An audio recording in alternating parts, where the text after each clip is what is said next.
Boa tarde, pessoal. Eu saúdo a todos com a paz do Senhor. Eu vou retomar as nossas aulas para nós concluirmos o módulo de gramática da língua portuguesa do IBDC. Estive ausente por alguns dias, aproveitando a pandemia, o meu esposo deu uma mexida aqui em casa e eu fiquei impossibilitada de gravar aulas, porque estava assim, tudo fora do lugar, tudo uma bagunça, né? E eu vou já compartilhar a apostila. Nós paramos no hífen. Eu vou fazer o compartilhamento aqui da apostila de vocês. Então, aqui está. O hífen é um sinal gráfico usado para separar sílabas, né? E ele, no português falado no Brasil, ele era usado de uma forma, no português falado em Moçambique, de outra, no português falado em Portugal, de outra. E o acordo ortográfico, ele tende a unificar a forma de uso do hífen. É uma das maiores dúvidas do acordo ortográfico, o uso do hífen, mas cabe ressaltar que, como nós aprendemos a usar de uma maneira, para desconstruir e construir, demanda muita consulta. É algo oneroso, trabalhoso, e é só mesmo por meio da consulta que a gente consegue ir aí usando adequadamente o hífen de acordo com o novo acordo, tá? Então, ó, hífen não se usa mais. Aí na apostilinha de vocês, na página 32, tem uma coluninha de algumas situações como era e como ficou. Talvez essa mudança aqui seja uma das mais expressivas de uso do hífen, que pega bastante gente, inclusive em concurso público, né?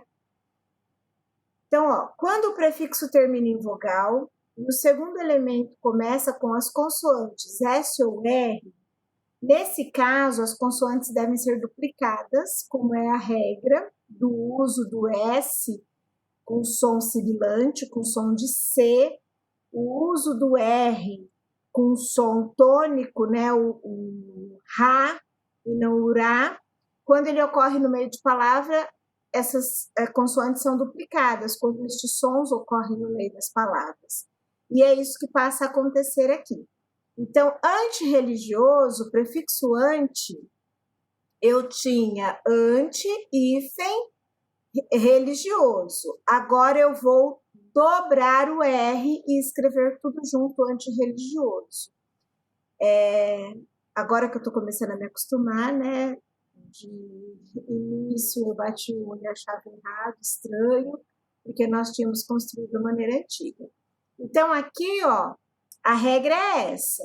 Quando eu tenho prefixo anti, ultra, alto, com esses prefixos aqui, e tenho eles antes de R ou S, ao invés de separar o prefixo do radical da palavra por hífen, eu dobro o R ou S e grafo a palavra junta, tudo junto, inteira.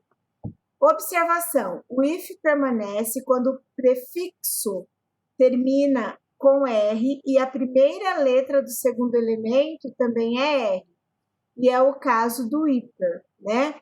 Hiper e super. Hiper requintado, super resistente. Por quê? Porque eu tenho aqui dois R's que unidos não serão um dígrafo, não serão representantes de um só som. O R de hiper, ele tem a sua sonoridade dentro da palavra, e o de requintado tem também a sua sonoridade. Então, é por isso que nesse caso permanece, é uma exceção à regra que foi lida anteriormente. Quando o prefixo termina em vogal e o segundo elemento começa com uma vogal diferente ou com uma consoante, eu também junto. Então, é o item 2 aqui que eu estou fazendo a leitura. Tá? E aí vem os exemplos para ilustrar isso. Era autoaprendizagem, fica tudo junto. Autoaprendizagem. Autoestrada, autoestrada. Coprodução, coprodução. Por quê? Porque se encaixa aqui na regra, ó. O prefixo termina em vogal. Auto, extra, semi, ante,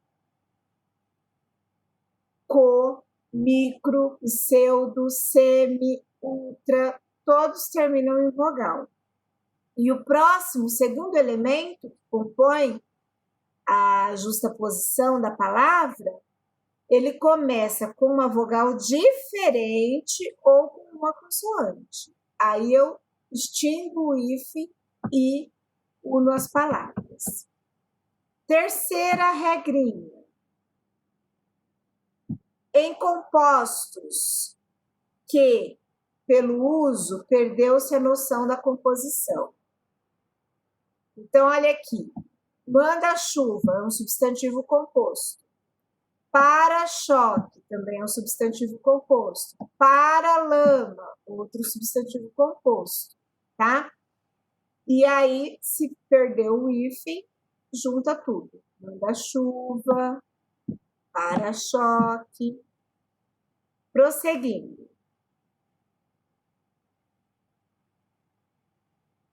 Em locuções de qualquer tipo, substantivas, adjetivas, pronominais, verbais, adverbiais, prepositivas ou conjuncionais ou conjuntivas.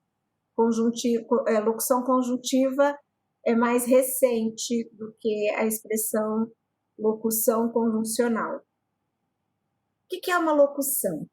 Quando eu estou falando de gramática. Se eu estou falando no termo mais comum da palavra, pode ser uma locução de jogo, uma locução de rodeio, é você narrar algo, né? Só que quando eu estou falando de gramática, o termo locução quer dizer quando eu tenho duas ou mais palavras fazendo o papel de uma. Por exemplo, na norma coloquial, no uso da língua no dia a dia, normalmente nós não falamos o verbo no presente. Nós não falamos assim, amanhã irei ao shopping. Normalmente a gente fala, amanhã vou ir ao shopping. Então, esse vou ir, eu tenho o verbo vou e o verbo ir. Os dois juntos me dão a noção de que é uma ação e acontecerá no futuro. É uma locução verbal, tá? Porque eu tenho dois verbos sendo usados para cumprir a função de apenas um. Então, dentro da gramática, quando eu falo em locução, não estou falando de narração. Não estou falando de alguém narrar um evento, por exemplo, como um jogo de futebol. Quando eu falo em locução dentro da gramática, eu estou me referindo ao uso de duas ou mais palavras, que podem ou não ser da mesma classe gramatical, para cumprir o papel de apenas um. Um outro exemplo de locução. Amor de mãe. Eu tenho a preposição de e o substantivo mãe. Os dois juntos formam uma locução adjetiva que é sinônimo de materno. Amor de mãe é o mesmo que amor materno, tá? Então, locução dentro da gramática é quando eu tenho o uso de duas palavras ou mais, substituindo, fazendo o papel de uma única palavra.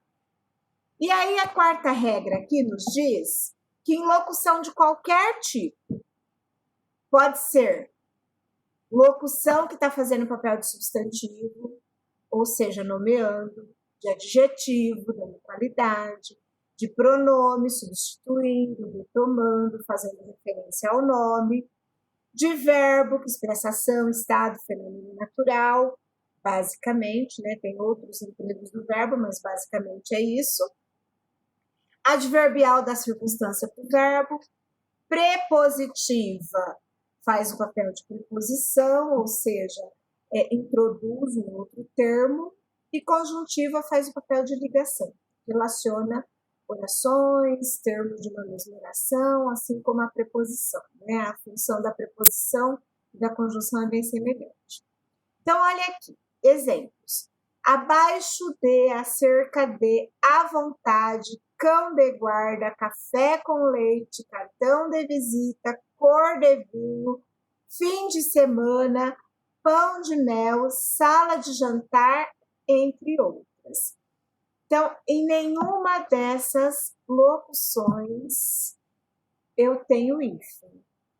Exceção: água de colônia, ao Deus dará, a queima-roupa, arco da velha, cor de rosa, mais que perfeito e pé de meia, tá? Essas são as exceções.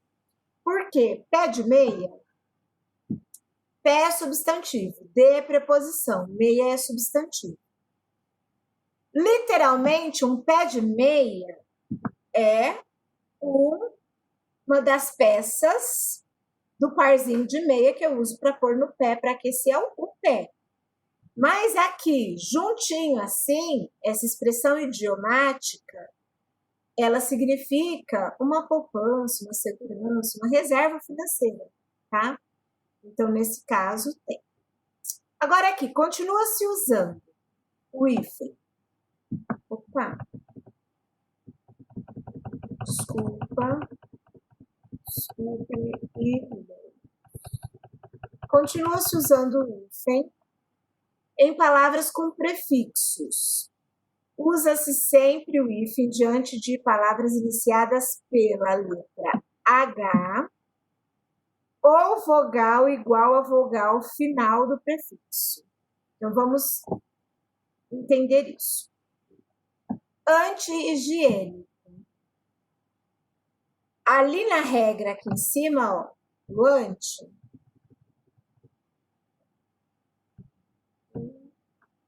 se ele for precedir, se o anti preceder a letra R, eu dobro o R e emendo tudo.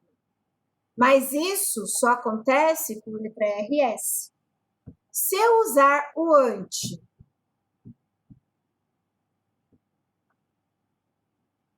aqui, antes de uma palavra que começa com H, eu mantenho o hífen. Se a palavra aqui não começar com H, eu sigo a regra primeira da queda do hífen, que é quando a vogal é diferente ou quando é consoante. Eu tiro o hífen, certo?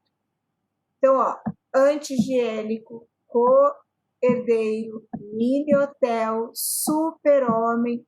Quando a palavra, a segunda palavra da composição começar com H, não importa o prefixo, eu sempre vou usar hífen, tá? Seguem aí os outros exemplos, e quando a vogal também dobra. Eu quero destacar aqui, ó, contra-ataque, A de contra, A de ataque. Eu mantenho o hífen, tá? Arqui-inimigo. Ó, eu não vou dobrar a palavra aqui. Arqui-inimigo, tudo junto. Eu mantenho o hífen, tá? E para o H tem a exceção de sub-humano, que deixou de ser grafado, sub-tracinho humano com H, e agora é tudo junto, o H caiu. Em palavras formadas por prefixos es, vice, grão, grã, continua se usando o hífen. Ele é mantido. Ex-marido, grão-mestre, Grã-Bretanha, vice-presidente, etc. Em palavras formadas, só um momento. Em palavras formadas com prefixos circum e pan, mais palavras iniciadas com a vogal H, M ou N. Exemplo, circum-hospitalar, circunnavegação, pan-americano, pan-hispano. Eu mantenho. Em palavras iniciadas pelo advérbio mal, antes de vogal H ou L. Mal acabado, mal elaborado, mal-humorado, mal herdado, mal lembrado. Então, ó, eu tenho aqui LL, mantenho o if, LH, mantenho o if, LH, mantenho o if.